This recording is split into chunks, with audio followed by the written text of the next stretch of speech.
Welcome everyone to the sixth jogging session. As you already know, jogging is a synthesis of chess and jogging.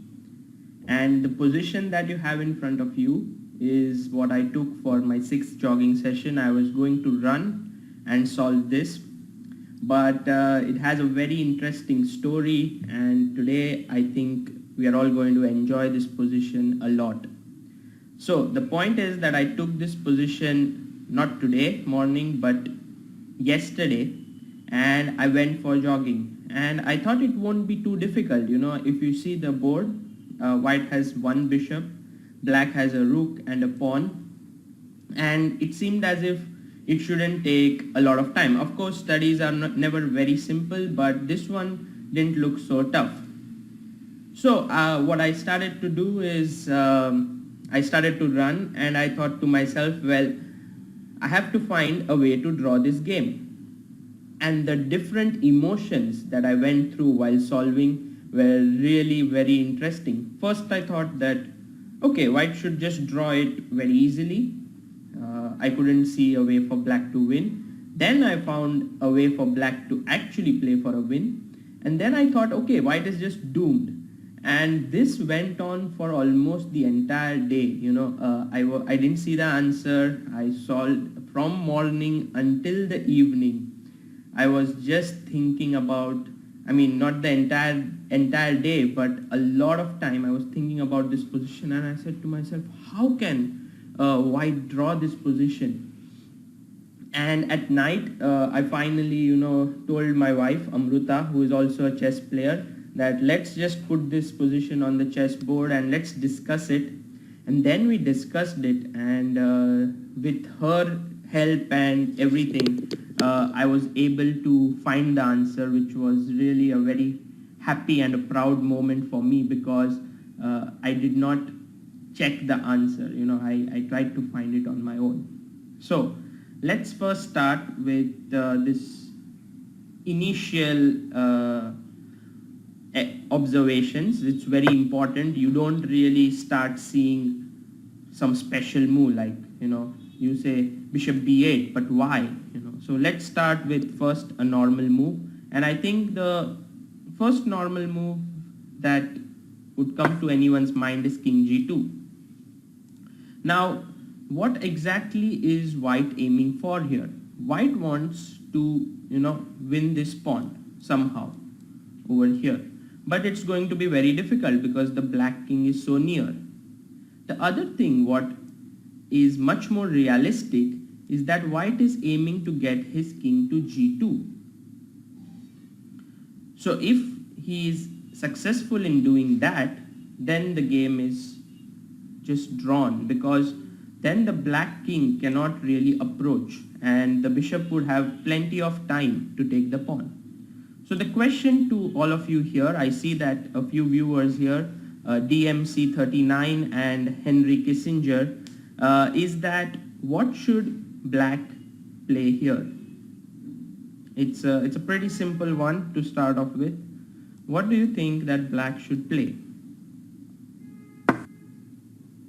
Well, I think it's not too difficult because there's a direct tactic involved here.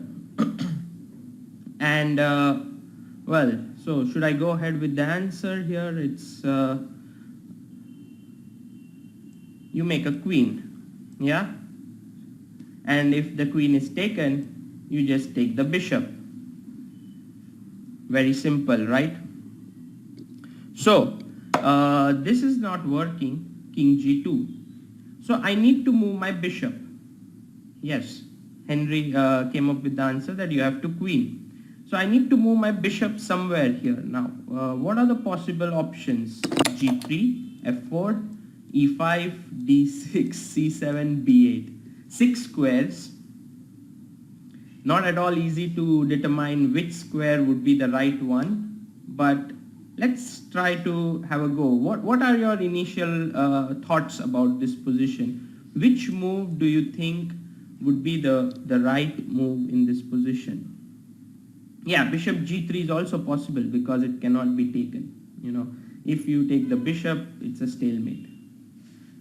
So I would like to ask you guys, what do you think on the first impression, what the right move would be?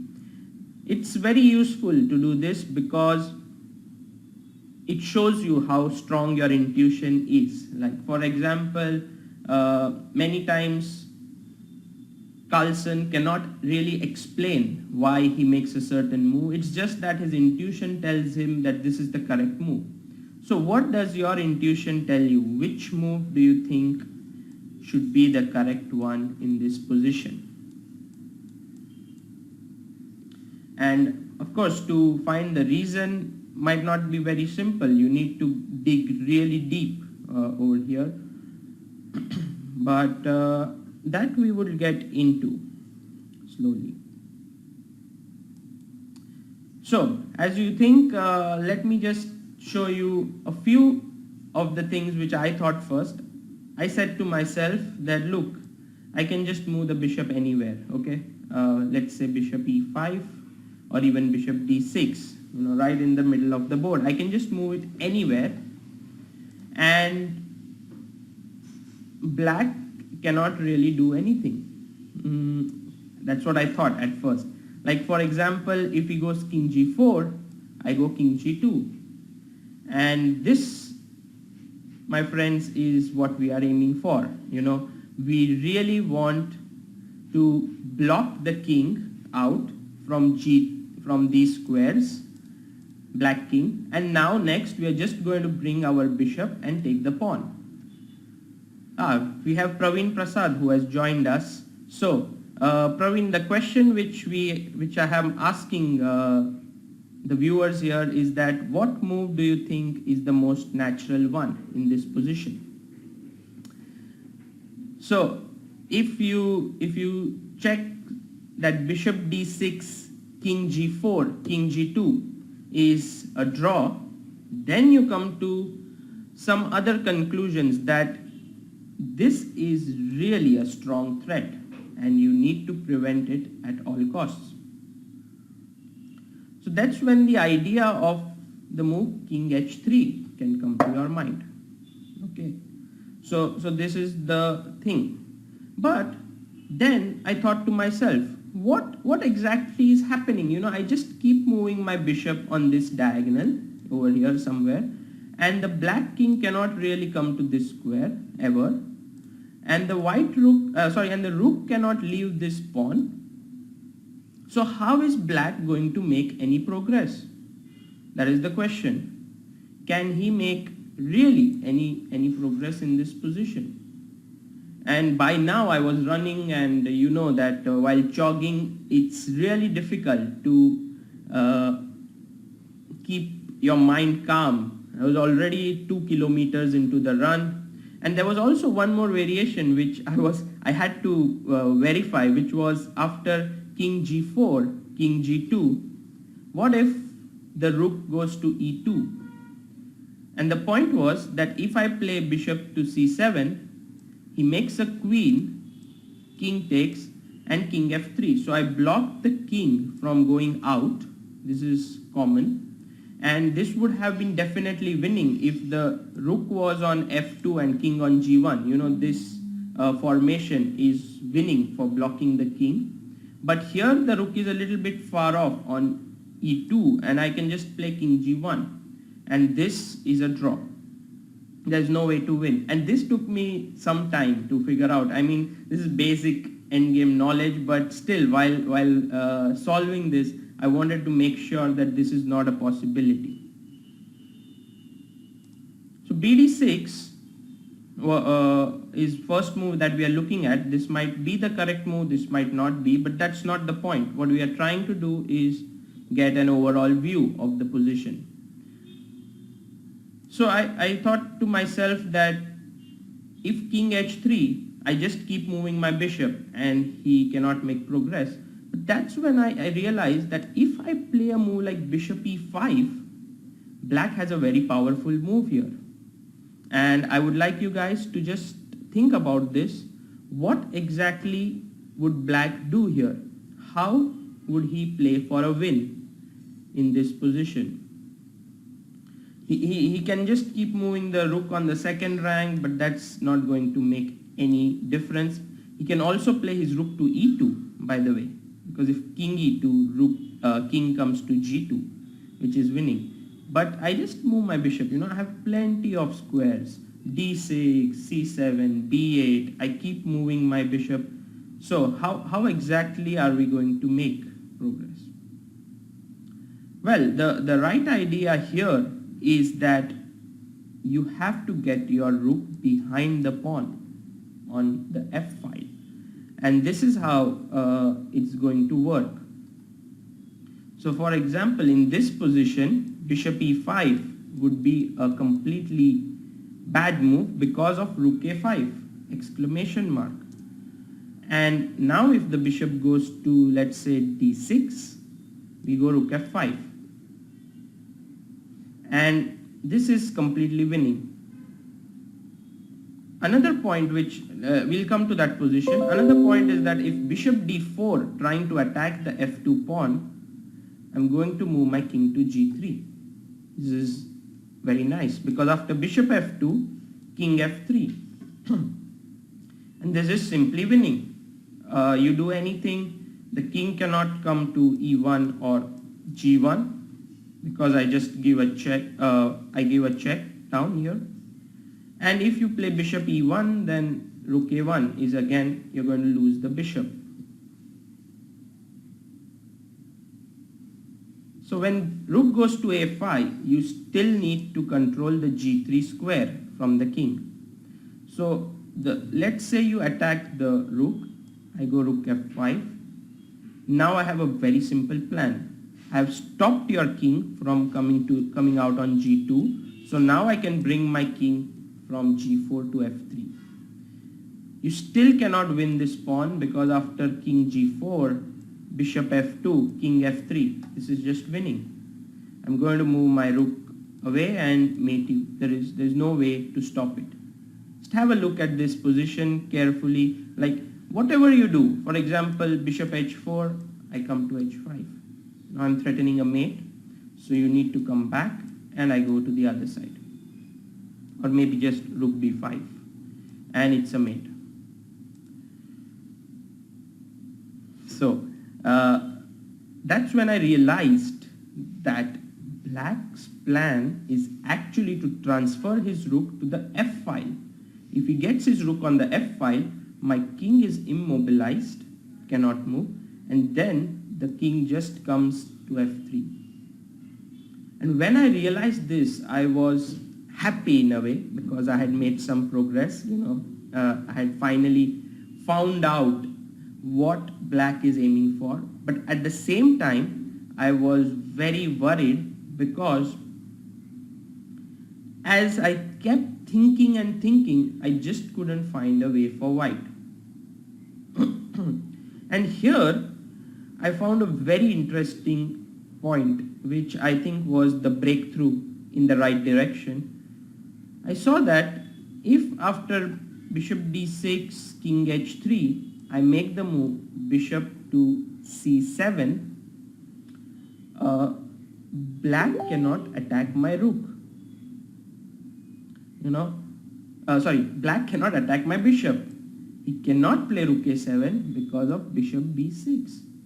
And now because I'm attacking your rook, there is no time to come to g3 with your king.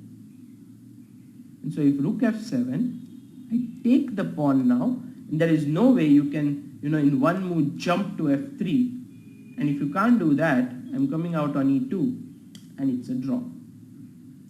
This was really a revelation while I was still running. But then I thought to myself, he has 1, 2, 3, 4 moves with the rook in this position, and how am I going to stop his rook transfer after that? For example, he makes a waiting move. What am I going to do? And what move do I have? For example, if I play bishop e5, again rook b5. Now it seems very clear to me after I've solved, but while running I was not sure about this idea. So before I I move ahead in this direction, I'm going to take a small detour over here, which is I'm going to show you another position which will help you to understand what's going on here. So we're ready for the position which is completely different but has the same theme. So this is the position that I want to talk about. It's composed by Grigoriev in 1921. It's black to play. Okay, I'll just write down this: black to play over here, and he has to hold a draw. Okay, now the question is, what should black play? White has a very simple idea. He's going to come to e2, and he's going to then slowly bring his king up and win the game. So you have to stop king e2. You have two options, king f3 or king e3. What are you going to choose? And if you understand this position correctly over here, chances are that you will understand our rook versus bishop position as well. Okay, so now if you go king e3, I mean, there is no way to determine the right square right now, but the right way would be that when my king goes to a2, I need my black king, I need it on, let's say, either b4 or a4 to stop king d3. Okay, this is backward thinking. So when the king is on b1, I need the king on c5 in a way. When the king is on c1, I need the king on d4. When the king is on d1, yeah, I hope I'm doing this right, but I think I am. When the king is on d1, I need the king on e3. Okay, and when the king goes to e1, I need it on f3. You can see what I have done is created an entire collection of corresponding squares. So when the white king is on this square, black king needs to be on this square. When he's on another square, I need to be on this one, and so on. So it's very simple. I need to play king to e3, because if I go king f3 on the first move, he goes king c1, king e3, king b1, king d4, king a2, and I am not in time to stop his king from coming to b3. So king e3, king c1, king d4, king b1, king c5, and just in time to stop. And white can be a tricky guy. He can play king a1 now, trying to, put me in a spot of bother, because if you remember, b1 corresponds to c5 and a2 corresponds to b4. So I need to play my king to b5 in order to be in touch with both these squares. So in this way, we have solved this entire problem by means of corresponding squares, and this is exactly the position, this is exactly the theme which is in the Benko study that we were trying to solve all this while. This one, the main position. And the point is that after bishop d6, king h3, bishop c7 is a nice move. It prevents rook a7. And if he plays rook b2, you go to the next corresponding square, that is bishop d6. The rook and bishop have corresponding squares on the board. For every square that the rook moves on the second rank, there is a corresponding square of the bishop on this diagonal. Isn't that amazing? So if you go to c2, I go bishop e5. Because if rook c5, I attack your rook and the pawn. It's very important. If you go to d2, I go to f4. Again, attacking. Rook d4, bishop e3. This is so cool. So if your opponent, maybe if in this position goes rook d2 directly, you just choose the corresponding square bishop f4 and say, well, make progress. It's not possible. I'm attacking your rook. In all this while, you should bear in mind that king cannot really move, because if it goes to g4, king g2 is a draw, as you already know. Black can be tricky, He can play, let's say, first try to know whether you have enough idea about corresponding squares. So he goes rook b2, you go bd6, correct move. He goes rook c2, you go bishop e5. He goes rook d2, you go bishop f4, and now he plays this move rook to e2, and he asks you, so where are you going now? And if you take the rook, it's already lost. So you must, at this point, after rook to e2, find a square for a bishop that doesn't have a corresponding square on the second rank. As you know, all these squares correspond. So you need to play a bishop to b8, and this is a very nice move. In fact, once you know the corresponding squares, it becomes very easy to find this move, but it looks very beautiful. So the logical question now is, what happens if the rook is transferred to the f5 with rook e8? And this is where I find this very nice move, which is bishop to g3. I think this is the key move, and if you find this move, amazing, excellent. The bishop cannot be taken, it's a stalemate, and if the rook goes to f8 trying to defend the pawn, I'm going to just take it with my bishop, and you can't do anything. And if he goes king g4 trying to come to f3, I'm not going to take with my bishop. As you all know, this is already winning for black. But I take with my king, and after this it's just a draw, because if rook f8, king g2, there's no way to make progress. Corresponding squares was the theme of this entire problem, and I was so elated when I found this idea. I was literally, I slept very well tonight. I felt, yesterday night, I felt a really sweet feeling of satisfaction that I was able to find this idea. So the logical question is, why the move bishop d6 first? So let's try to eliminate the other squares. For example, if you go bishop g3, we already saw king g4 is lost for white, because after king g2 I can make a queen and win the bishop. If you play bishop to f4, this is also losing, because after king g4, king is coming to f3. Bishop e5 loses to rook to a5, transferring the rook to f5 square. And bd4 is bad because of king g3, as we all already have seen. So bishop e5 doesn't work, and bishop c7, now you know the answer to this one if you have understood the theme of corresponding squares.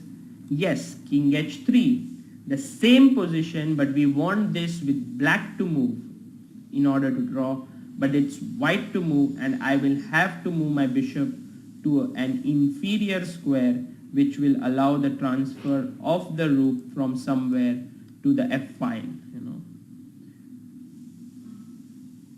So bishop c7 is out for that particular reason. First move bishop b8 is possible, but after rook b2, again a nice move.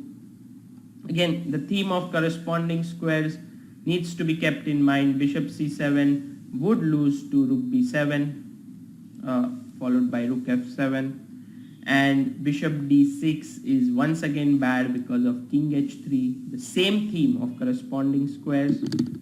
White to move is bad for us in that position. Bishop e5 would lose to rook b5. So bishop d8 is just out, and so the only move that remains is bishop d6. Excellent move. You know, if you work through all these complexities and found that bishop d6 is the right move, hats off to you.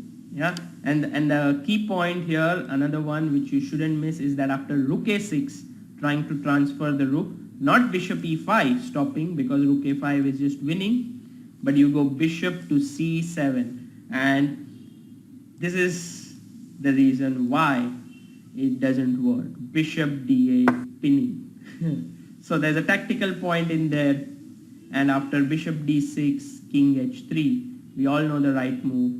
Bishop to c7. You need to maintain a distance of two ranks, a file in between the rook and the bishop, because then when the rook attacks your bishop, you attack it back. So rook b2, you keep the distance of one file.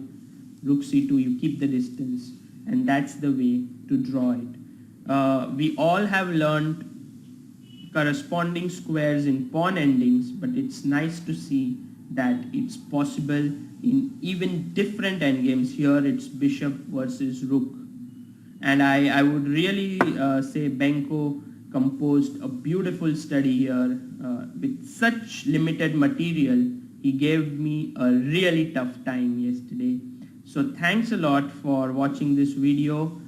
Keep jogging. It's the best way to stay fit as well as in the best shape in your chess. I ran yesterday 5 kilometers and 600 meters, which was pretty good for 42 minutes. The problem was this one, so I had to run more in order to understand. I couldn't get into all the details, but I enjoyed myself. Keep jogging, keep playing chess, and see you again soon. Bye.